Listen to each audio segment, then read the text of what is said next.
Hello and welcome to PGurus channel. Viewers, you're not going to see me. It's a poor man's video recording system, and it is more important for me to showcase our guests for today's hangout. I would like to welcome Hema Hari and Sri DK Hari. Those of you who have watched the video of the Ram Setu bridge, it was their work. It has appeared in many languages. It's one of those things that opened my mind to the fact that Rama's existence and his the bridge that he built, all these things were indeed real, and so it needed someone who had the academic rigor to be able to find out from various inscriptions, relations of Ramayana, to be able to put together this very, very cogent document. So viewers, it is important for you to watch the video, the Ram Setu Bridge. I will give you the links in this video, so please look at that, and then maybe you'll have a better appreciation for the work done by Hema and DK Hari. Hema, DK, welcome to PGurus channel. Thank you. It's a pleasure to be here. Now, when I first saw this thing, my instinct was, wow, so there is finally a date to the existence of Rama and to the making of this bridge. And if I remember my dates correctly, and correct me if I'm wrong, the bridge was built in 5876 before Common Era? 5076. 576 in the month of November. October, November. Late October, early November. I see. You can get out that precision we can get out to. Wow. So what we are going to listen from the two of you is, how did you arrive at these details? What went into making of this movie? This is one of the most fascinating movies, because before this, whenever I used to talk about, the existence of Rama or anything else, they used to say, oh, it happened hundreds of thousands of years ago, because Yuga is almost counted as thousands of years ago. Millions of years, lakhs of years ago. Yeah. So to be able to put a precise date and then arrive at the thing from various ways, that shows the rigor that has gone into this. Yes. First, we'll take up this, what you mentioned about this popular misconception about the word Yuga. Right. It's a very simple word and it's a very nice word. The word Yuga, means to join. That's why you got yoga. It brings together your body, mind, soul with nature. That's yoga. Yoke. To align. The English word yoke, when you have two bulls on a yoke, it means to bring them together. Right. That's why in a marriage ritual, especially in South India, they put a yoke on the bride and the groom to say you come together in alignment. So that's why you have a yoke. The yoke, the groom places the yoke on her head and then says, "Come, join me, align with me." Alignment. So that Yuga is just alignment at best. That's all. So it's coming together and alignment. That's one. What is alignment all about? Every Amavasya is an alignment of the sun, moon and earth. Every Purnima is an alignment again of the sun, moon and earth. Okay? Every year is also an alignment. If you see in Telugu land, they call it as Yugadi, the new year. Every year, new year. It is a Yugadi, beginning of a Yug. But that's every year. So how come it's a Yuga? Then so that's every year is also a Yuga then. Because it's sun, moon, earth and Aries zodiac. That is when it happens. Mesha Rasi. So let's back to that. Yeah. So you should understand that Yuga is not just some lakhs of years, but Yuga is also 1 year. So any alignment is Yuga. So there can be a range of alignments that happen in the planetary systems, in astronomy, across time. So everything is Yuga. So you have a 1 year Yuga, you have 4 year Yuga, you have a 60 year Yuga, which is called a Manava Yuga. Then you have 120 year Yuga, all the way going up to 4,32,000 years, which is a Chatur Yuga, Kali Yuga. So all these are Yugas, and in all these Yugas you have this sub-classification of Krita Yuga, Treta Yuga, Dwapara Yuga and Kali Yuga. So when you understand this perspective, you are able to open your mind better to recognize that Rama need not have been born some 17 lakh years ago, but it could be as per the planetary configuration that we can then focus on. So to remove this glass ceiling, this lid, to understand that must be Yuga, to understand this. So this is based on Ayana Yuga. So the precession, so which is like 12,000 years, 24,000 years. So based on this, you can break down the Yuga into, so then it brings it Components. down into more of a, the kind of human life, And one more thing era. I'd like to say here, when people say it was something happened some 17 lakh years ago and it happened repeated, it cannot. They don't seem to recognize it. Do you know why? This earth is moving on the sun, which makes you 1 year. Let us recognize the sun is also moving at a very high speed in its galaxy, which is called Mandakini galaxy.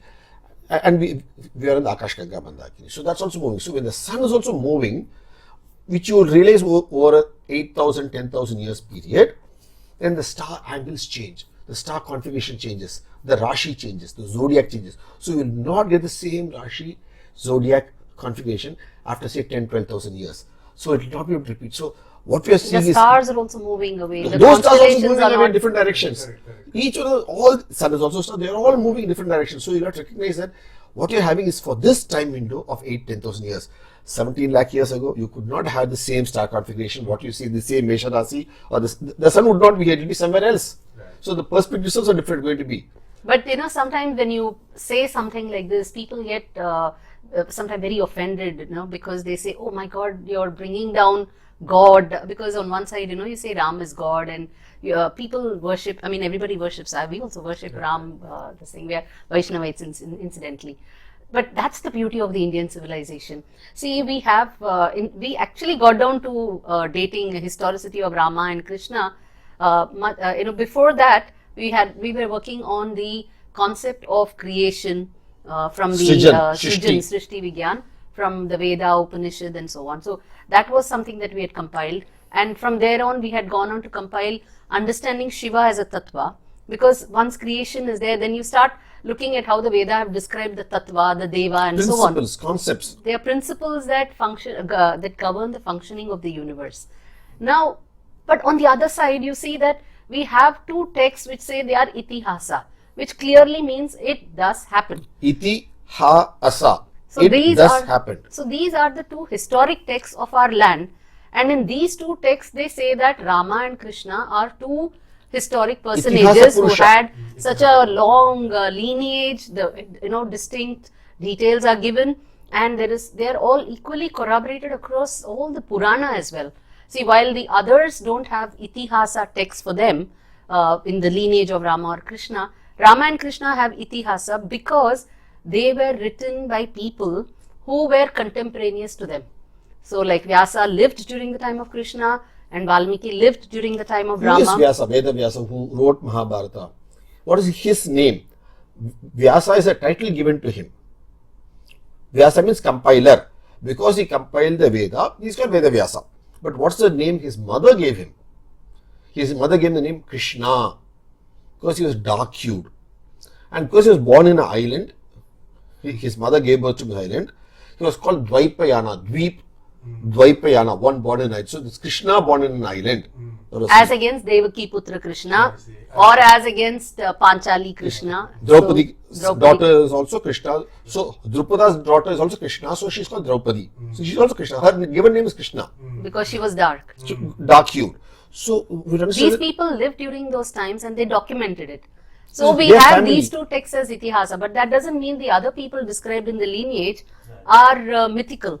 So in our works, we stay away from the term mythology, because mythology comes from the root mithya, which means a false, Mythology a comes from falsehood myth. or an imagination. But Mythology none of this co- is imagination. Mythology comes from the word myth, Greek word, which comes from the Greek word mythos, which is an agnate, a similar word in Sanskrit to the Greek word mythos is mithya, meaning not true. Or there may be a spot of truth from which you build a big balloon. Okay, that's what mithya is all about. So the Indian knowledge, especially Itihasa, cannot be mithya. So Itihasa is different, but mithya is different. You cannot say Indian Itihasa is mythology. Then you don't have to call them Itihasa at all then, first of all. So to say that they are Itihasa and not mythology, one key factor that you have to place in context is their dates. Give specific dates. As we understand them today. See, they have been dated in those respective texts. You find enough evidences to say that they were born on such and such a day, such and such a month, and so on. But unfortunately, today we have lost the ability to connect with that form of describing time. So That's today also we are calendar. familiar with only the Gregorian calendar. So unless we find a date in the Gregorian calendar, we are not willing to accept anything as historic. So that is what got us down into trying to get down to the historicity, because we have this tagline which we use for both historical Rama and historical Krishna. While divinity is a matter of faith, historicity is a matter of existence. Yes. So we say that yes, they are all divine because in our Indian thought they are all avatara of the Vishnu Tattva, which holds good. And what does But the word once they avatara are an mean? avatara, What does the word avatara itself mean? One who descends from Tara, avatara, one who descends. That way, everybody has descended. You have descended from a superior power, I have descended from superior force, all of us have. The earth itself is descended from the sun in turn has descended from its galaxy. So everything is an avatar, we should recognize that. These two, Rama and Krishna, are also avatara Purusha. So they get the special pedestal. All of us are avatara. but they are avatara who are more endowed with the actual qualities of that divine tattva, and so they hold good as avatara. But at the same time, once they have come as an avatara, you cannot deny their historic existence or their geography where they walked and the time period where they walked and what all they did, the people they interacted with, the times of India during their times. So all of this is what we document as historical Rama and historical Krishna. These two books that you see. It is not to take away the fact that they are divine, but more to anchor their divinity and also to anchor Indian civilization. So it's a multiple anchor you're asking for. One, anchor them in time, anchor them in geography, and anchor them with Indian civilization, because that anchoring is needed. Unfortunately, during the colonial time, that anchoring was removed. One from the literature and from our minds. Once you bring that anchoring back, because for a ship, an anchoring is very important. Like that, for our thought process, for a civilization, we need such anchors. Everybody needs anchors, be it any level. The degree you get in a college, when you finish your college, is an anchoring. You're staying in a place so like that. That is what. So what we've done is, we have brought about this anchoring in all these works through our effort of Bharat Gyan, so that the Indian civilization can be understood from its perspective, from an Indian narrative. One striking thing I found from looking at all your works is that you have simplified a lot of things in easy to understand verses, and you've also contextualized it to the modern day things. Now, it's my hope and wish that we have more hangouts like this, where we can pick up one particular topic and give it the treatment it deserves, 20-30 minutes, so on. And I really value the time you have given, because this is a very busy schedule that we all have, and the fact that you could take time to meet with us. I have one final question before we wrap up this thing. Now, you say that you dated this in two different ways, right? There was a software that you used, and also you looked at the level of the sea rising. Yes. And the two kind of Match. Now, how did it occur to you that in order for you to present what I call the QED, a theorem, right? QED is quite easily done. What is it? That's what I was taught in maths. So how did you come with, I need to be able to prove this thing? I mean, the sea level part is easy to kind of say, but you have to have a corresponding validation from a different way. How did it come? See, fundamentally, if there is something which is true, then any which way you look at it, it should hold good. Yes. And things should converge. Whatever path you take, it should converge and take you to the same fact. Okay. And fundamentally, if you look at it, what we are trying to do in Bharat Gyan is trying to collate all such information that you find. There are people have been trying to look at the historicity of Rama and Krishna, and they have been trying to use this astronomy as a basis to arrive at their dates. This has been going on for the last 200 years, ever since all the attacks on our minds about their historicity started. There have been a lot of many people have done this. It's not only just because software is developed into it. These have been tried and done manually before the advent of software. Correct. There are people like Swami Kadnu Pillai down south who has done a wonderful job of it. Incidentally, Swami Kadnu Pillai was a Christian by birth, and he's done a wonderful job of this over 100 years back. His ephemeraries are famous. And similarly, You have P.V. Vartak doing this in Maharashtra, and many people across the land, and then Raghavan trying this in Madras University, Professor Raghavan. So a lot of people have tried this across the land. So these we call them as generations, So Swami Kondupulle is one generation. Then you've had Professor all P.V. Vartak and so on. They are another generation. Dr. Raghavan, Dr. Professor Raghavan. Then you have the other generation of people like Pushkar Bhatnagar, who has actually done it for our times using software. You have similarly Pushkar Narhari Bhatnagar Achar, who has done it for Krishna, I and many others who are doing He was it in from Memphis the, University. Okay. Narhari. So these are this generation. So we are trying to go as a next generation to use this as well as other perspectives to Bring arrive them all at this. together and then say of all this which is the right one. So that what we're doing is we're using all of them. They're all noble people who are doing noble work, and it's a continuous. It's like a relay race. Right. We have to, so each of us have to take the same baton, Right. continue for. It's not that okay, they have done this, that this is wrong, this is wrong, this is right. No, we have journeyed the path along with our illustrious predecessors and brought it to the stage to give it to this era, this generation, in the way they can understand and take it forward.